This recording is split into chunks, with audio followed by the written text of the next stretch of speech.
Hi, I'm Tim, and this is the first episode of a new series I'm doing. I'm calling it Tim's 70's Memories and Music. Yes, I have done several videos of my music collection, and I thought of doing this series for simple reasons. A lot of younger people nowadays are being skewed by TV and movies on what life was actually like back in the 70's. Uh, what they see in the movies and on TV are sensationalizing what life was like in the 70's, just to make a big, just to make a buck for these companies that make the movies and the TV shows. Actually, life was different than what they show in the movies. It's not not every kid was out getting high or getting drunk and all that stuff, or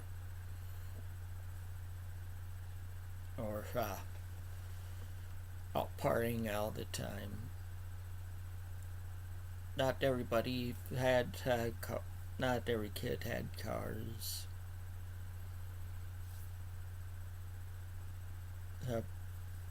Uh, this series, I'll be telling you about some of my memories from back in the 70's. Yes, and also I'll show you some of my music collection from the 70's.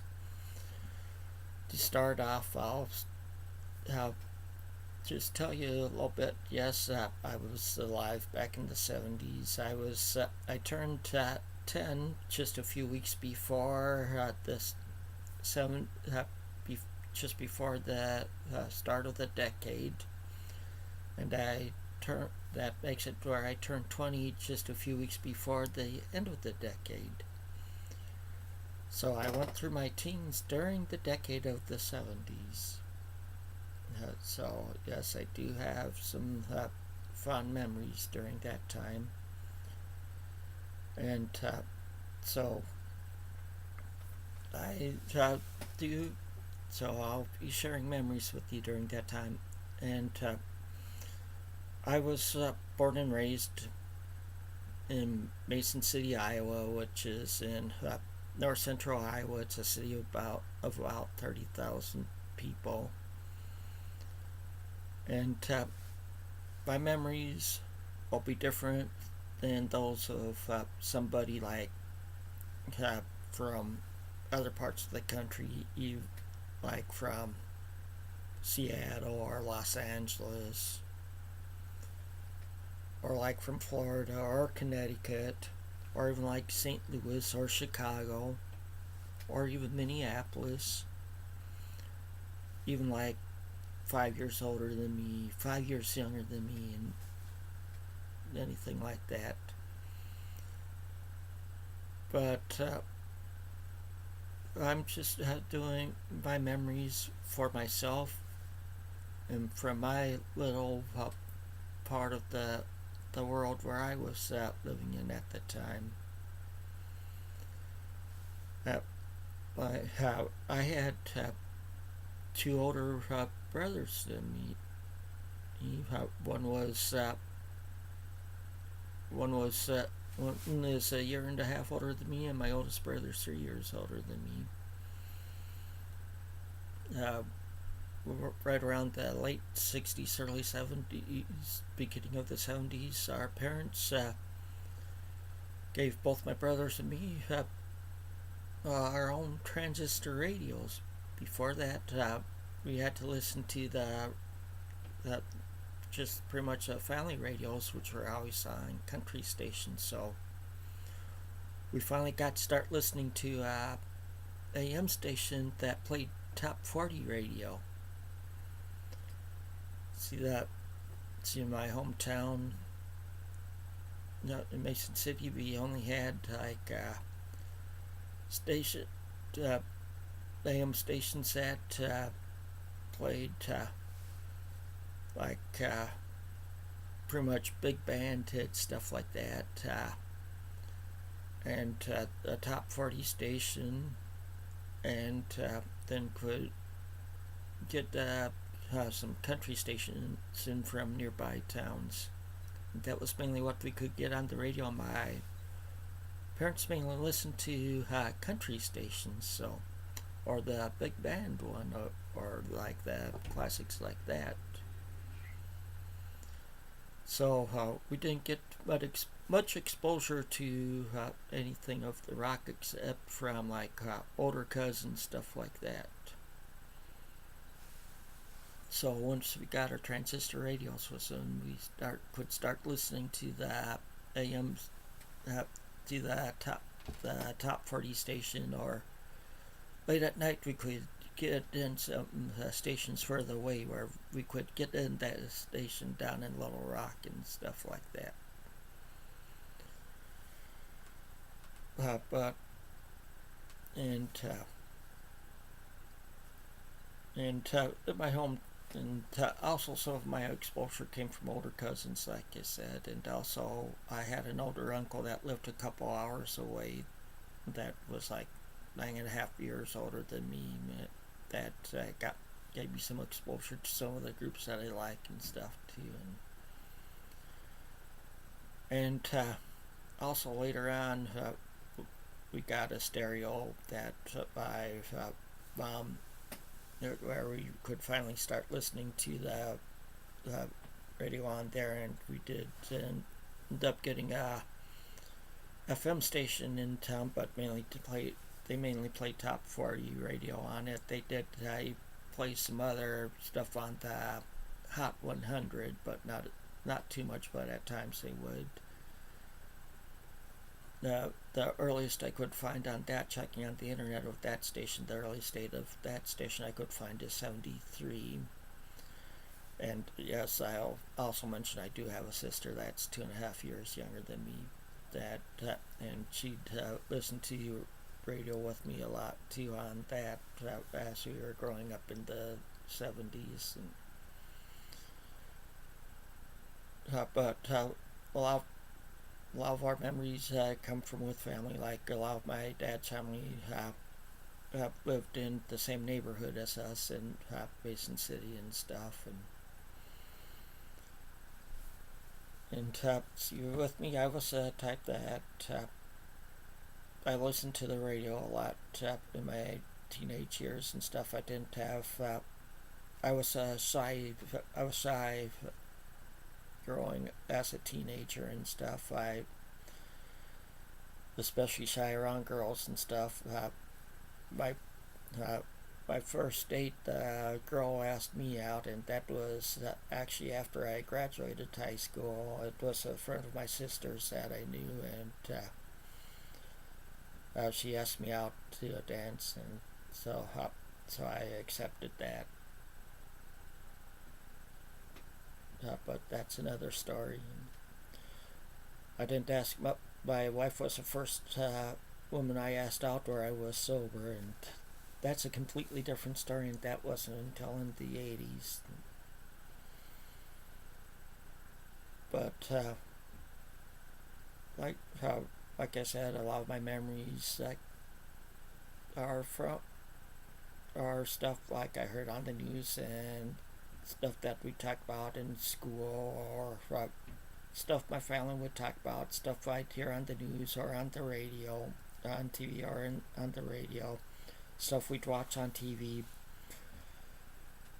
For TV, we'd mainly get the three local stations. We didn't get cable in Mason City till around the late 70's, but we got the stations ABC, NBC, and CBS, and the station in Mason City was the CBS station. But we watch a lot of the variety shows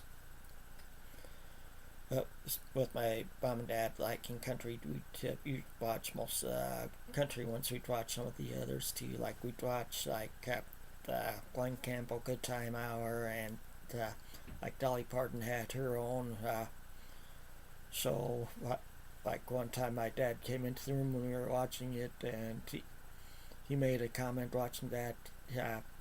And she was sitting playing guitar, and he made a comment saying, "I always wondered why they put curves in guitars," which got I was laughing. And we also managed to watch like shows like Sonny and Cher and Osmonds, shows like that, and we watched like the Dean Martin show, and so in this series I will be talking more about my memories from the 70s. Like viewers can give me suggestions or some of the events in history I'll think back to, and I'll reminisce on them and talk about them, what I can remember on them and stuff. And as for some of the music in my collection, I'll show you. I pulled out a few albums I've been listening to lately. Like I said, a lot of my exposure was top 40 and some top Hot 100, and then some exposure from older cousins and my uncle. My older brother started getting into some stuff that would get me into. Later on in the 70s, he started working at a stereo and record store at record stores and part-time, and so he'd bring home stuff from them, and where I'd get exposure to other stuff. But some of the stuff I've been listening to, some examples, and in this video, I know, like a lot of vinyl or record enthusiasts, I call it vinyl. I'll call them, as we did back in the 70s, I'll call them like albums or records, and for the bigger ones, they're albums. That these are to me, and albums, I'll call them albums. This one is Sonny and Cher. It's All I Ever Need Is You. Of course, this is from 72, so this is the type of stuff that they have on their show. Like it has their hit Cowboy Circus Never Done on here. Like this is some of the type of stuff we hear on the top 40 station. Also,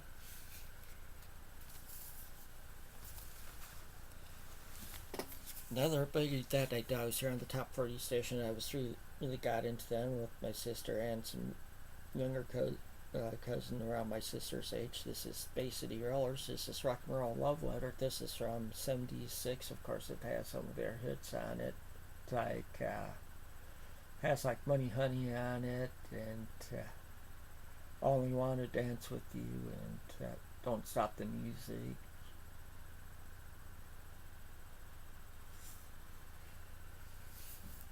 And Rock and Roll Love Letter is on it. Here's another one that a lot of people don't remember this one, but this is one that I heard on the FM station, or they play a song on here, and some people remember it. It did make it into the top 40 song off here. This is Smokey from 75. It's Midnight Cafe. They had a hit with a song called Living Next Door to Alice on here that I always liked, and this is on RSO Records. The Bay City Rollers was on Arista, and Sonny and Cher's on Cap. But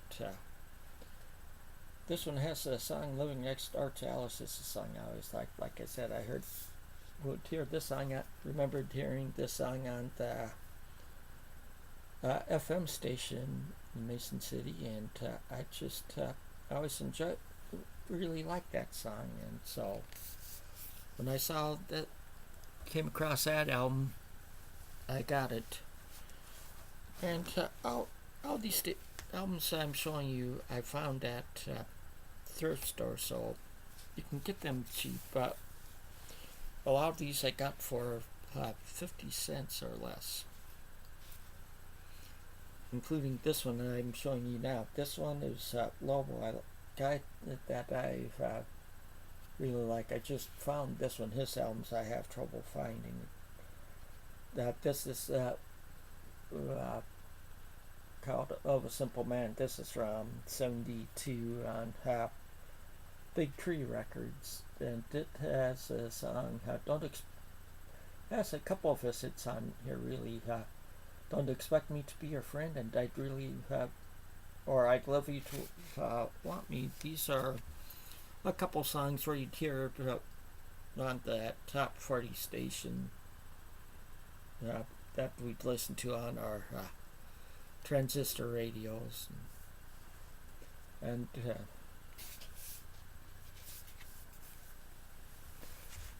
this is one that I remember we'd listen to on that FM station. Album has a song off it. This is Minnie Riperton, Perfect Angel. This is from 74 off of Columbia. This has a song Loving You. I remember my brother called in to the FM station requesting that song, and the DJ pretty much made a joke saying, "I hope not." That's another thing I liked about back in the 70s. It was so easy where we could call into radio stations, especially at night and stuff, and make requests. The DJs pretty much thrived on that. They loved getting requests. That it made it so much simpler or made it easier on them, and they just liked the interaction with their listeners. Anymore, you don't see that or hear that. Maybe an hour a day you see or hear that on the radio.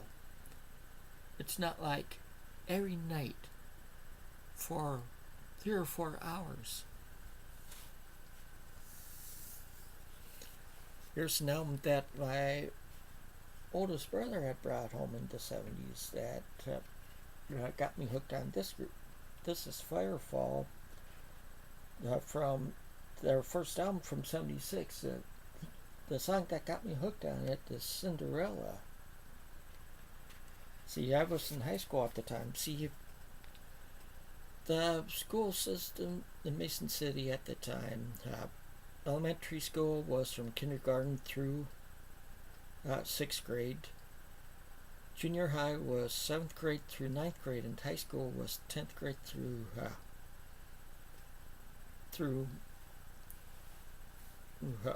10th grade through 12th grade. So, on the time this came out, I was around 10th or 11th grader, because I graduated high school in 78. But so I was collecting albums, and I started out collecting. Back then, in magazines, you'd get the advertisements in magazines for Columbia House or RCA record clubs, or like for a penny or a nickel. You send it in, and you get like 9 albums for that. Of course, you'd have to pay shipping and handling after you got them. And I joined the RCA record club. I got like 9 albums. It was around all greatest hits albums. I got like John Denver's greatest hits and the best of the Guess Who, and I can't remember who else I got. But getting greatest hits ones got me introduced to a bunch of artists, and got me getting more of their albums. That's one nice thing about getting comps. And also, I didn't get into disco much in the 70s, but after rap and hip-hop came out, I decided rap wasn't too bad. But this is one disco song that I did like back in the 70s, and that was Amy Stewart's Knock on Wood. This is from, I think it's is it 79 on Areola Records. And on this album, she also does a disco version of the Doors song Hot Like My Fire. Well, that's all the music I'm going to show you. I'll be showing more rock and stuff in future videos, and to tell you more of my memories and stuff from back in the 70s. It won't always be music memories, so it will be it for like new events in the news and other memories of stuff going on, like might be like talking about cars and stuff like that, and or movies from back in the 70s, all that type of stuff, and just stuff that we did. And I haven't really seen any videos like this by other people that were are around, and I encourage people around my age or even in their 40s to do make videos like this, because it helps that because it helps it so these younger people won't have a skewed of perception on what it was like when we were growing up. So I'll try. I'd like to try doing one of these videos once a week, but I can't guarantee it. So until next time, have a great day and have a great week.